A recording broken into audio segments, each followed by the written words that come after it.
Well, hello everyone. This is Spiritual Formation, and today we're going to be talking about the church at Philippi. We're going to be specifically looking at how the church began. In your next video, the follow-up, we're going to be specifically looking at the letter that Paul wrote to the Philippians, but today we're going to be looking at how the church got started and how it was planted.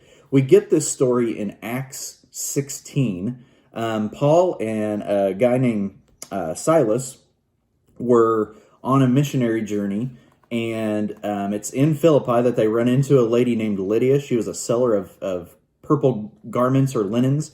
Purple dye was very expensive back then, and so it's likely that this lady named Lydia was pretty wealthy. And while they are there and in Philippi, some crazy things go down, and because of that, Paul and Silas end up getting thrown in prison. And through these wild details that we're going to cover here, the church at Philippi actually gets planted, gets started, and it's these people that Paul is eventually going to write the book of Philippians to.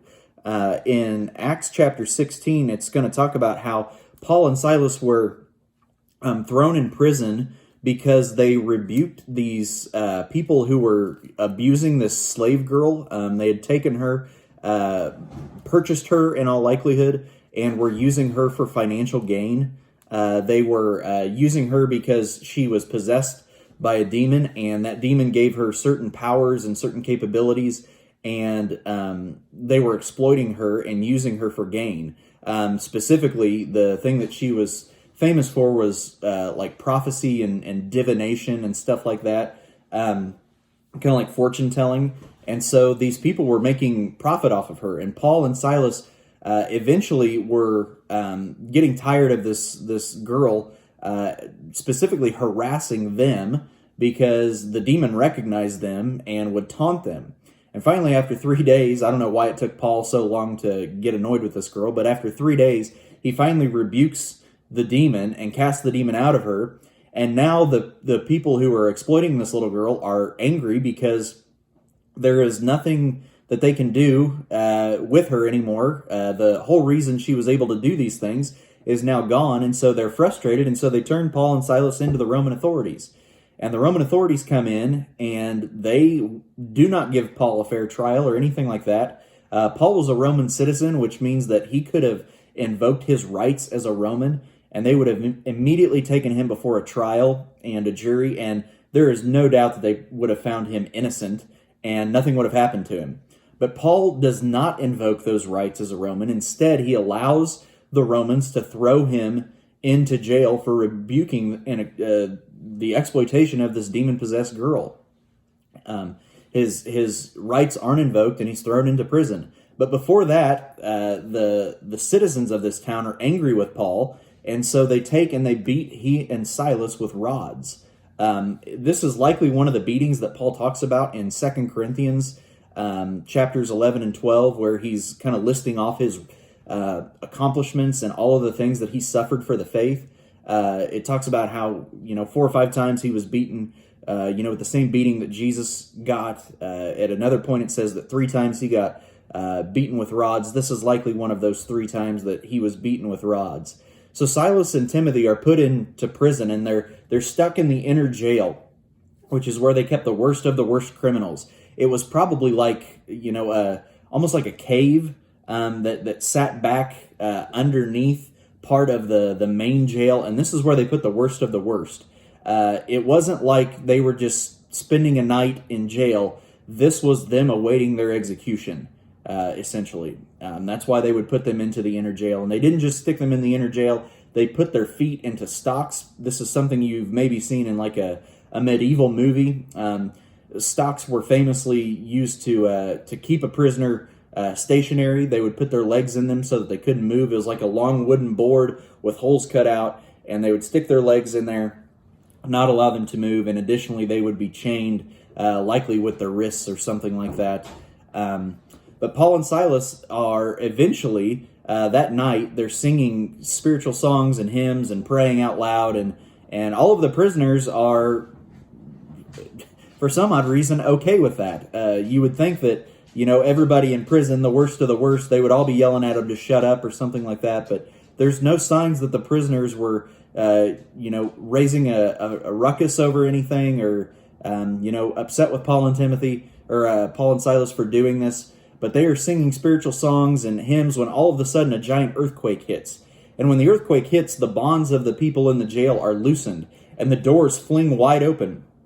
And it's in the middle of the night, so there's only one person that's working the jail at the time, and he is a Roman centurion, a Roman guard. And the Roman guard's first inclination upon having these doors opened is he thinks that the prisoners have escaped. And that was a dishonorable thing in the Roman world for something like this to happen on your watch, for a jailbreak to happen on your watch. And so in the Roman world, the dignified thing to do was to fall on your sword and to commit suicide, because it shows, at least to them, that you were not dying as a coward, or that you were not letting this happen as a coward, that you were willing to die for the sake of your name, for the sake of your family, for the sake of the Roman country, the Roman Empire. Well, Paul and Silas and the other prisoners, they don't leave. They stay there, which is, again, astounding to me, because here you have the worst of the worst, and when the doors come falling off the jail, that usually means jailbreak. It doesn't mean sit there in your bonds and stay there. It means get out, and get out as quickly as you can, but Paul and Silas and the other prisoners don't do that. In fact, Paul cries out to the Roman guard, "Don't fall on your sword, we're all here." Paul knows the way that the Romans did things. He wants to save the life of this jailer. And so through Paul's plea to not do that they were all there, the Roman jailer does not kill himself, and instead comes in, and Paul and Silas lead him to the Lord right then and there. Well, the Philippian jailer then takes Paul and Silas home and bandages their wounds. And Paul and Silas preach the gospel to the family of this Roman guard, and his whole family comes to know Jesus right then and there, and they're spared from losing their dad. And in the same night, they don't just save the guard, but they lead this entire family to Christ, and this family gets to be restored to their father. Their father didn't commit suicide. The lady's husband didn't commit suicide. Instead, now they are a grounded Christian family, and they're likely one of the families, along with Lydia, the seller of purple garments, who helped plant this church, and who are going to be getting the writings that Paul sends them. There's a fair possibility, too, that these prisoners who stayed, that their lives might have even been spared, and they even joined the church.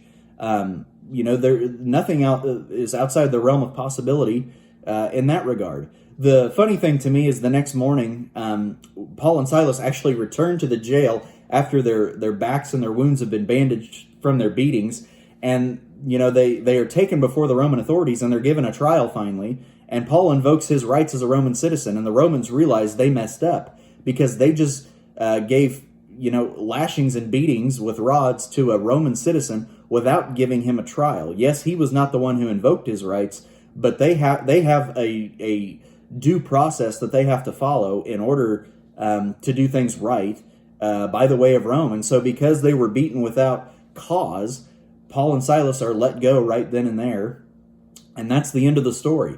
The Philippian church has been planted, this jailer and his family, Lydia, the seller of purple garments, and Paul and Silas are on their way. To me, it's a neat story. It's one of my favorite New Testament stories because Paul and Silas, they basically signed up for this beating. They basically signed up for a night in jail. They basically signed up for a death warrant because, for them, they're stepping out in faith that God is going to do something, that he is going to work a tremendous victory on their behalf. And they don't know if that's going to happen or not. They're just trusting God. And as a result of their trust in him, they got a beating because of it, but to them it was worth it because they led countless people to the Lord, planted a church, and the rest is history. So, as we go about this week, we're going to be looking more at the book of Philippians and some of the things that Paul says to them, and you're going to see how it's really going to make sense, some of the things that he says, in light of some of the things that have happened in the past when this church was being planted and when this story was playing out. So hope that you got a lot out of this. Love and miss you guys. And if you have any questions, don't hesitate to let me know.